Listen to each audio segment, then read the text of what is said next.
Alright, we have a new chapter of Dr. Stone. This one is 121, Medusa's True Face. So Medusa, of course, is a legendary Gorgon, this monster in Greek mythology that Heracles had to fight as one of his trials. And a single glance will turn you into stone, right? She's often depicted with a bunch of snakes in her hair. It's very freaky. So I assume that this is referring to the true nature of the petrifying device, which is, of course, one of the big mysteries of this entire series, is what is causing people to be petrified? What sort of technology does that use? And we also found out in the last chapter that the master of the island, the one who's been commanding everyone and who owns this harem and seems to be the big wig in charge, is actually just a statue that looks a lot like their friend Soyuz. So, lots of questions to answer here. But we return instead to a fight scene, because we haven't had a fight scene in a while. So we're just going to watch Kohaku and Mozu fight for a bit, which is fine. That's Boichi, you know, a real expert of fight scenes. Gotta have fun with this. I just realized a while back, right, how much hopelessly stronger I am. A whole lot of you together could never beat me. I don't know. I don't know if Kohaku is the type to realize that, even if it's true. Her determination is on a whole nother level. Before we clash braids, keep your opinions to yourself. Break my spirit, make me give them my allies. Oh, excuse me.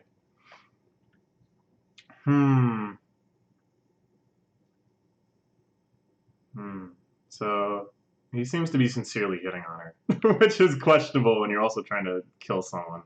But maybe he's trying to tell her, I'm not actually trying to outright kill you right now, because my main plan is to hit on you.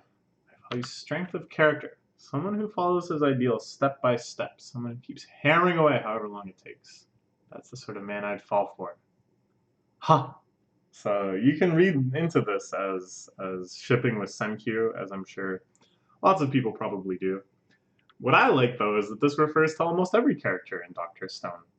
That they're all filled with that determination. They're all filled with that resilience and that willingness to take everything one step at a time towards your higher ideals, towards your ultimate goals. So no matter who you ship in this series. Personally, I don't really ship anyone in this series, besides Yuzuriha and Taiju, of course. But yeah, that's nice. Okay, so they continue fighting. Meanwhile, Ginrolita, running away from this other spooky hunter guy. And plenty of girls who have seen the statue. Very bad, yes. Old bones don't relish the killing, but alas. So I guess he's saying here that I've killed every girl that's seen the statue. Yeesh. How did someone this horrific and creepy descend from the astronauts? How did that happen? All of the astronauts were nice, upstanding people.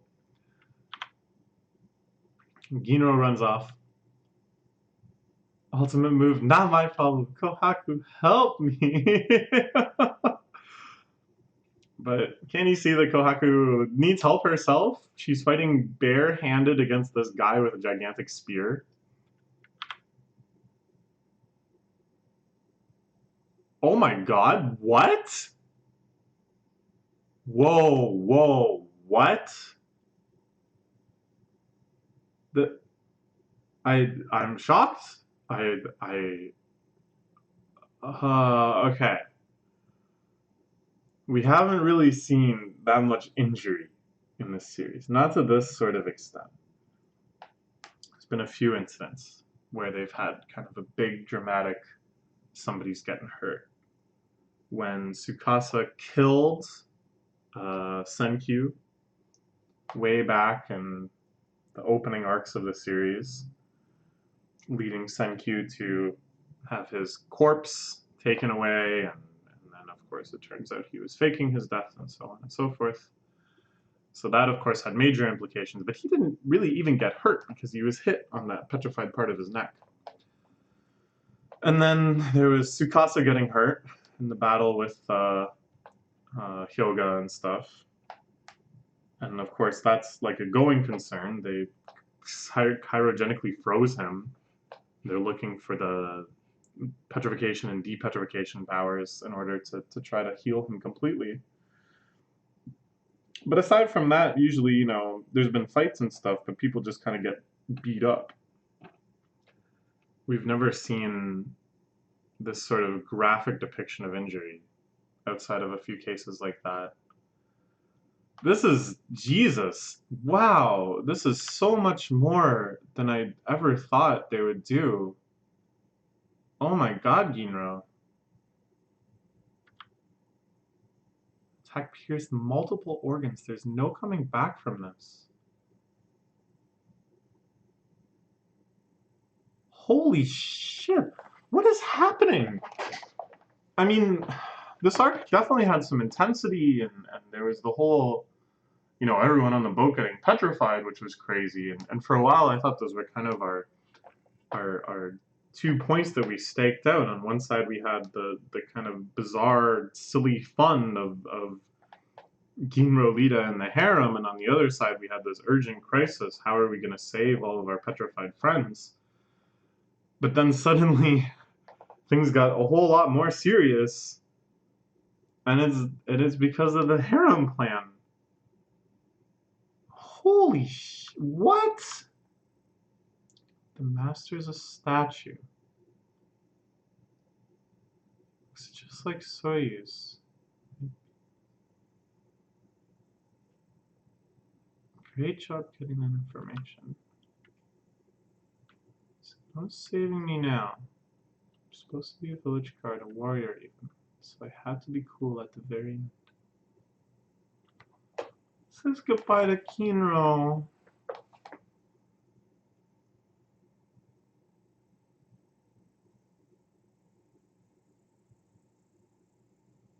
So, there is an option. Just like with Tsukasa. If they petrify him, and then depetrify him, things should be okay. Right? There's no way they're just gonna get like Ginro die. Jesus, right? Like that has to be it. That has to be the route here.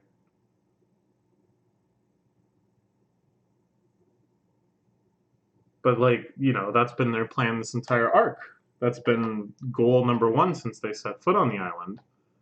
How do we get this petrification weapon? So for Kohaku to just be like, all right, let's go get the petrification weapon. I mean, it's not like there's a solution yet.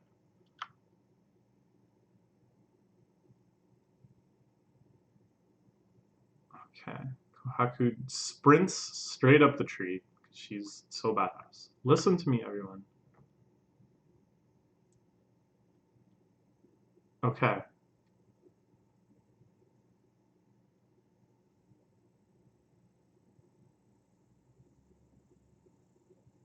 Alright, so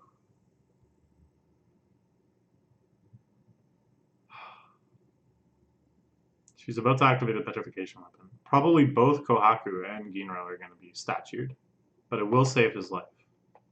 So this was their new plan, was to... Kohaku was just trying to bait out an attack. She just wants to be attacked with the petrification weapon. And by shouting it out, even if they came to attack her normally, just try to kill her, they wouldn't have time before she would finish telling the truth that the master is actually a statue. Okay, so does this mean that we get to see the true face of Medusa? We get to see the petrification weapon firsthand this time?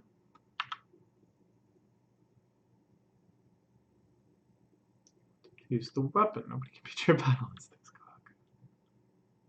Before your left fades, I'll get them to petrify us. The revival fluid is our only option. So smart. Okay. So she whips it up there. Ooh. Ooh. So it's like a knot made out of like a kind of a Mobius strip type thing, it looks like. and the way it sort of twists around such that if you tried to follow one face along, it would end up kind of on both sides, I think.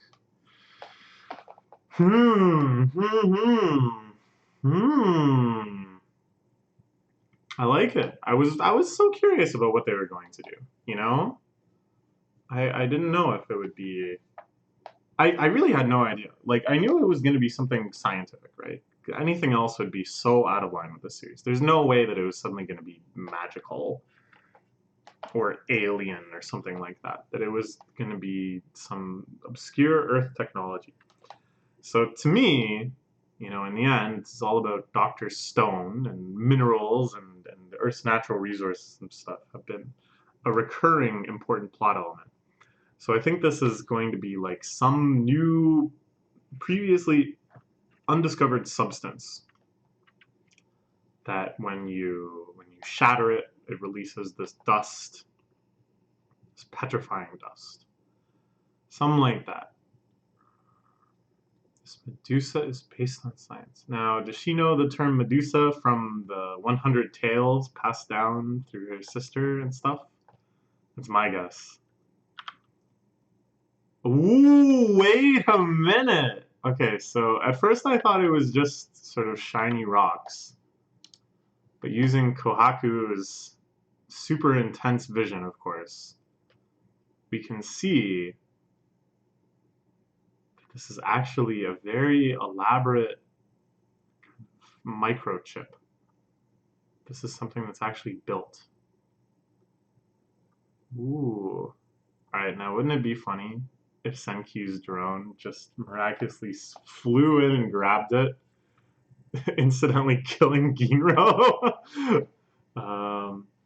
Yes, that would be sad, but alright, this is pretty cool.